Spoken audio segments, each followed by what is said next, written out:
And then our prolonged exercise, we have a different slur of physiological responses when exercise duration is lengthened. So the first noticeable thing is that we've kind of already talked about the longer you exercise, the greater your shift will be, and the greater your body reliance will be on oxidative processes or aerobic systems. Okay, so we can utilize various substrates for fuel sources, which are shown in this picture here. Right, we can either use glucose or convert glycogen to glucose to do our glycolysis process. This is a mitochondria, if you were wondering. And mitochondria, I don't know if you guys remember this from anatomy, but mitochondria have two membranes. So this black line is kind of the first membrane, and then this little gray area passing from yellow to gray is the second membrane. And these folds are cristae. There's a lot of surface area for oxidative processes to happen in mitochondria. But once we have glucose broken down to pyruvate, that can go into our citric acid cycle, also known as our Krebs cycle. And then we can move into our electron transport chain, which is going to yield the most ATP in terms of metabolic processes. So we get more energy, but we need oxygen to work that electron transport chain, which is why we refer to this process a lot of times as an oxidative process, because it requires oxygen. So that's using glucose. We can also use fat as well, right? Which we can have a triglyceride or a fat molecule, break that down into fatty acids as well as a glucose, a triglyceride. So glucose is kind of built into that. But the glucose goes through its regular processes. The fatty acids can pop into the electron transport chain. They yield their certain amount of ATP, right? And then we get energy out of that. So we can metabolize either fat or sugars, right, for energy when we're using aerobic systems. Performance measurements are very similar to anaerobic measurements. So we can look at aerobic power, or we can also look at aerobic capacity. Again, just looking at aerobic capacity in terms of how much oxygen we need to consume to stay in aerobic exercise. Physiological changes, we usually show increased respiratory rate. So that just means you're getting more oxygen into your bloodstream. Cardiac output usually is going to increase. If you guys remember, cardiac output is usually represented as a function of heart rate times stroke volume. Stroke volume can change with training, but the changes are slow and more limited than we see with changes in heart rate. So stroke volume changes are usually small during exercise, but over time, if you engage in a lot of training, and you can increase your stroke volume, which is just how much blood is pumped per stroke or per contraction of your cardiac muscle, research at least has shown that an increased stroke volume can benefit your aerobic exercise or your aerobic capacity. So that makes sense, because the more blood that's pumped, the more oxygen that's delivered, which also is going to help lead us to an increase in oxygen uptake, meaning that we're utilizing more oxygen that's coming in through our respiratory system. Primary limiting factor for aerobic performance is the heart's ability to meet our oxygen delivery demands. And that's usually when people start to fatigue, or you see people fatigue, is that our heart just is maxed out at how fast it can pump, right, which is our max heart rate. Usually we say don't work past your max heart rate, but our heart rate will increase to make sure that we are pumping blood at a rate that meets the oxygen delivery demands of our muscles, right? And if we kind of reach that maximum, that's kind of where we max out our aerobic performance. And remember, this is prolonged over time, so that's how it is different from the local oxygen stores that we use in anaerobic exercise. If we look at aerobic development by age group, in youth, Children usually have certain characteristics of their aerobic capacity and performance compared to adults. So they have something called hypokinetic circulation, which just means that they have a low cardiac output. Remember we can measure maximum heart rate based on age. So their max heart rate is already going to be lower because I think it's 220 minus age. Oh, so actually it would be higher than adult because you're subtracting less. But recall also that the cardiac muscle is growing during childhood and adolescence, so generally the body just builds in kind of this guarding system so that even though heart rate has the capacity to increase at a higher rate than we may see in adults, there's a compensation between that increased heart rate and cardiac output, because also remember that stroke volume is contributing to cardiac output, and if their heart is small, they have less stroke volume. And stroke volume is the primary thing that's going to increase our overall cardiac output. Heart rate has the most immediate effect, but stroke volume is kind of the bigger ticket item here. So they have hypokinetic circulation or low cardiac output, and it's a balance between their high heart rate or their heart's ability to beat at a very fast pace mixed with its smaller size or smaller stroke volume, or lower ability to pump as much blood as an adult might have. They also have low hemoglobin concentration in the blood. So if we look at the picture up at the top of the cell, you guys might remember that hemoglobin is kind of this 4 heme structure with iron attached to it that allows oxygen. You can carry 4 oxygen molecules per hemoglobin, and hemoglobin resides in red blood cells. So they just generally have lower hemoglobin concentration compared to adults because they have a lower blood volume compared to adults. They also have the ability to extract more oxygen from the blood to pass off to active muscles, probably in compensation to the fact that they don't have as many red blood cells. And then as we get older, that kind of dissipates because we increase our red blood cell count. Thus, we increase our hemoglobin concentration. Thus, we increase the amount of oxygen that we can carry in the blood at one time. They also have the ability to mobilize their aerobic systems faster.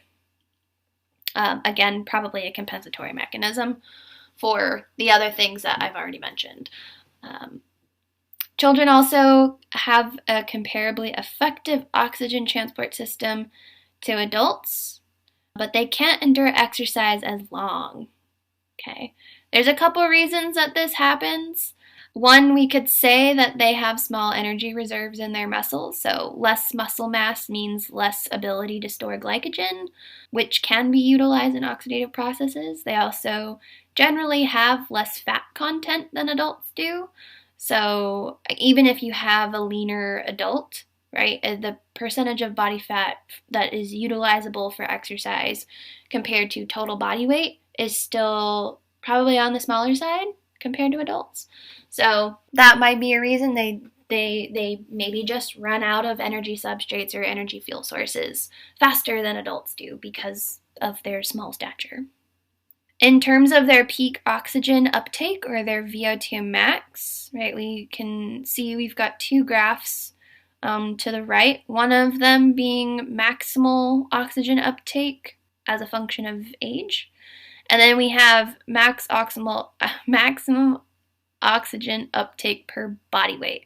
So both of these are slightly different, okay? But we can see generally in this first graph, overall VO2 is going to increase through the adolescent period. For females, again, which are in the purple, tend to kind of have this plateau effect towards the end of their puberty phase, which is around 16, 18 years old, depending on when the onset of puberty is. But males continue to increase, which is likely due to the correlation between VO2 max and muscle mass, right? So the more muscle mass you have, the more stores you have for fuel, the longer you can sustain exercise, right? But generally, also from this graph, we can notice that there isn't a huge difference in VO2 max between genders in youth, right, or your childhood populations. But as we start to see that onset of puberty, that's where the major differences are highlighted. Okay, so typically females have a lower VO2 max than males do. And when we look at this in terms of the ratio of body mass, generally boys are pretty constant through age when we look at their uptake relative to their body weight. Females actually have a small decline. So yeah, there's that. Females tend to have kind of a decrease with the onset of puberty, and this could be contributed to an increased fat mass, right? So this decrease that we see here could be maybe increased fat mass. It could be lower blood volume due to menstruation, because you do lose blood during about 1 week out of every month, right? Which means if they have lower blood volume, they have lower hemoglobin concentration, which means they have lower oxygen carrying capacity. So that could be a factor playing into why we see a decrease in females compared to more of a constant VO2 max relative to body weight in males. And then also I have this last note of maturity at the bottom. So physiological maturity could play a big role in aerobic development if you're looking at comparison of size or age, but the lack of maturity in body systems can cause a deficit in aerobic capacity or aerobic performance. So for these reasons, usually body size and maturity are attributed to aerobic capacity or performance, not age, right? Because onset of puberty, or when we look at physiological maturity or maturation, that is kind of variable with age. So anyways, body size and maturity usually we say are the better predictors, not the actual age of individuals, because of that variability concept that we've got in motor development, which I have noted at the top of my graph. Booyah! All right. In terms of aerobic training in youth, research has kind of mixed results in this area. These particular references that the book mentions show that there are no effect of training until peak height velocity is reached, which is typically shortly after the onset of puberty. Maturational threshold must be reached until there's a response to training, which would be the end of puberty, according to these two references, or that one reference, two authors. There's also this thing called the trigger hypothesis, which basically says you will have no or minimal effects of training on aerobic performance until pubescent hormones are realized. So in this sense, training has no effect until your onset of puberty has begun, or your hormones are kind of working in there. Some research has shown that individuals who undergo an intense training program can increase their peak VO2 regardless of age, maturation, or gender. So that's just kind of saying if we push kids hard enough, maybe training works at any age. There's also this constant intensity exercise training has the potential to increase peak VO2 max. HIIT training can increase peak VO2 max for adolescents, but this has been limited in terms of research on children. Whoops, didn't mean to click that. Okay, so you can see there's a lot of different things that have been shown in younger populations. Generally, earlier research would have supported that the correlation of body mass and maturation status. As those two increase, you get an increase in aerobic adaptation. But in those previous correlations, or those earlier research correlations, it was unclear if the adaptations were a result of training or physical growth. So what these different experiments did was they kind of had a control group of what we would assume are people growing and maturing at normal rates, right? They have a control group who has no training, and they give an experimental group a training program. But then it's the consideration of how intense is the training, what type of training are they doing, And that's what the newer research is kind of exploring at this point in time, is looking at like these high and constant training intensities versus lower or submaximal intensity, right? So, right, they're just things that we don't know yet, and probably in another several years, if this research is prominent and fruitful, maybe we'll know more. Okay, but even with differences in exercise or training intensities, it's kind of hard to say if the results are due to training or due to growth and maturational factors, just because growth and maturational factors are so variable between individuals. We can kind of generalize what we would normally see, but individual factors, you never know how many outliers you're going to get in a study in terms of those two things. So it's still kind of hard to say. Good thing to consider, because we do know, as we've already talked about, that growth and maturational factors do play a role in aerobic training, but to the extent of which those play a role, it's still unsure. We do know, though, that training maybe has an effect. So, response to training after adolescence, however, seems to be pretty similar to that of adults. And typically, training has positive effects on aerobic outcomes or aerobic performance.